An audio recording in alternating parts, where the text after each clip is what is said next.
Right, what's becoming abundantly clear, though, is Labor's trying to buy its way to victory at the election. Before we even get into the campaign proper and all the sweeteners get thrown around and all designed to win you over, it's worth noting Labor has already made over $120 billion worth of discretionary spending decisions over its 3 budgets to date. And that's all based on an analysis today in the Australian Financial Review. Now, just for perspective, this now puts the Albanese government on par with the Gough Whitlam government as the Prime Minister who has presided over the biggest spending increase as a share of the economy for a first-term government. That's a dubious honour indeed, and hence that's why he's now referred to as worse than Whitlam. Joining me now to discuss this and more, former Treasury Assistant Secretary David Pearl. David, thank you for your time. We'll get into election spending in a moment, but just on this discretionary spending, economists today are reported as alarmed. Chris Richardson said this will have to be paid back through bracket creep. So says former Treasury Secretary Ken Henry. What do you think? Thanks for having me on, Peter. I think they're right, although I do think that the economists being in conniptions about balancing the budget are missing the main point, and that is that in order to reinvigorate growth in this economy and dynamism in our society, we have to be shrinking the size of government. There's a massive difference between a balanced budget where tax is 40% of GDP.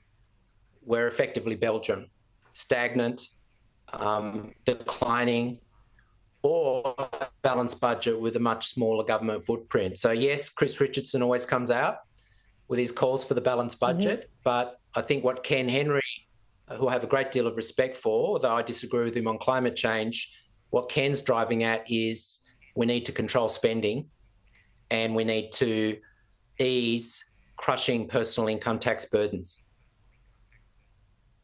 Well, just on the cost of government, there's 2 things there. Obviously, what government spends and how many people government employs and the cost of the institutions that we have, you know, the quongos, if I can call them that. Peter Dutton's made a commitment today about $24 billion he reckons he can cut out of the public service. He says this will not be frontline services, you know, like the border protection officers and the like. Do you think there's that sort of fat in the budget? There certainly is, because as Peter Dutton has said, the Albanese government has hired 36,000 public servants in its time of office. Now, some of them are replacing consultants, so Dutton would have to be careful if he's going to get rid of public servants not to replace them with consultants. But I think Dutton, if not before the election, then after the election, has to think about what functions the federal government has. National security, of course, a safety net in terms of welfare, of course. But why does the Commonwealth Government have a health and education department? They don't manage hospitals and schools.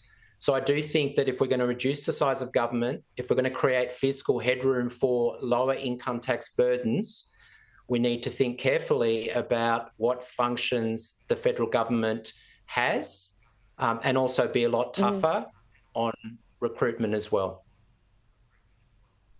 I couldn't agree with you more. They don't run a hospital, they don't run a school, and yet the size of those big departments are just beyond belief. Just on the, I guess, inflationary risk of campaign spending, it's not even been called yet, David. We've had about $20 billion already committed by the federal government, matched in many cases by the opposition.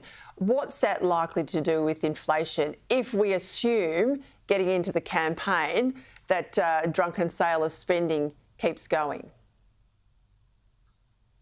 Well, it's a good point because, as you know and your viewers know, I felt the Reserve Bank Board's decision last week was a political one. It wasn't based on economic analysis or what we're seeing with the labour market, and it totally ignored the political economy we're seeing now, which is the Albanese government with the fire hydrants out flooding the community with taxpayer dollars.